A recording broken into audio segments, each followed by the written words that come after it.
Okay, let's go a step further in this set of exercises. This is the exercise that you have in the textbook, and the reason I explain it is because it's a little bit different. It has some features that can be interesting for you.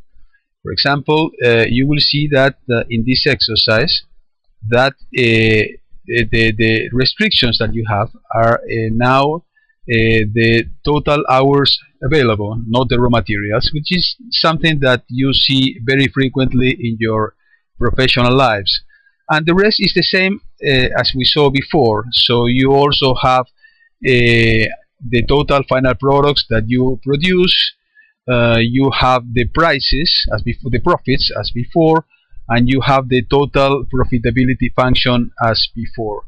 There is a little difference here, and I want to explain that is in the mathematical part, which is the what you have here, that is the use of range name. Range name is a function that this Excel has, that the benefit is this is probably unnecessary, so you don't have to know it, but in case you want, it's interesting, is that when you go to the different wait, let me stop it. So when you go to the function here, you see that is here, instead of have the names of the cells like A1, A2, A3, you have these names, and these names are basically, you have profit per batch, you here have profit per batch, you have batches produced, you have here budget produced, and this is generated by the range name. And the way to create this range name is very simple. You need to go to formulas, you go to name manager, and you can create your own range names. That basically is telling you, instead of using A1, AU, A3 that you will forget, you have the number that of your exercise, of your business situation, which is much easier than to track exactly what you are doing. And you will have these all these range names all over. But you see that basically when you says batch produce, what you are doing is you are coming to these two cells as before, and this is defined here, C12 to D12, C12 to D12. So you see that it is really very simple. The last thing that I wanted to show you is the solution using a graph, and this is exactly the same as I did before.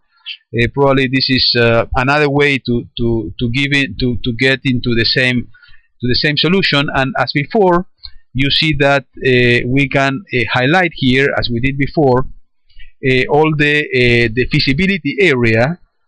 So this is one restriction here, this is another restriction, and this is another restriction. So this all this section here is the area that in which you can operate. So remember that we did the same in the previous exercise. And then what you have to do is you have to play around. Play around maximizing. What do I do? Here this. You have to maximize the profits. Here is this line here and here and here, until the profits get to the maximum of the feasibility area. That is this point here. You see that is identical. So once you get to these numbers, all you have to do is to contrast. It means that the maximum profitability is 36, and this happens when one variable is 6 and the other variable is 2. If you want to solve it using the solver function, you need to come to data, solver. I already uploaded where the solutions are, so all you have to do is click on solver, and you see that this is exactly what we saw, 2 and 6, and the maximum profit is 36. So you come here, is 2 here, 2 here.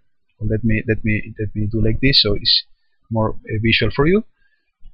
2 here, 6 here, the two variables, the two inputs, and the maximum profitability, that is this line here, is 36. That is what you have here. So you can play around, and if you want to play and change, instead of 36 as we did before, put another number, you can do it and see what happens, that the profitability line goes beyond the feasibility area. That's it.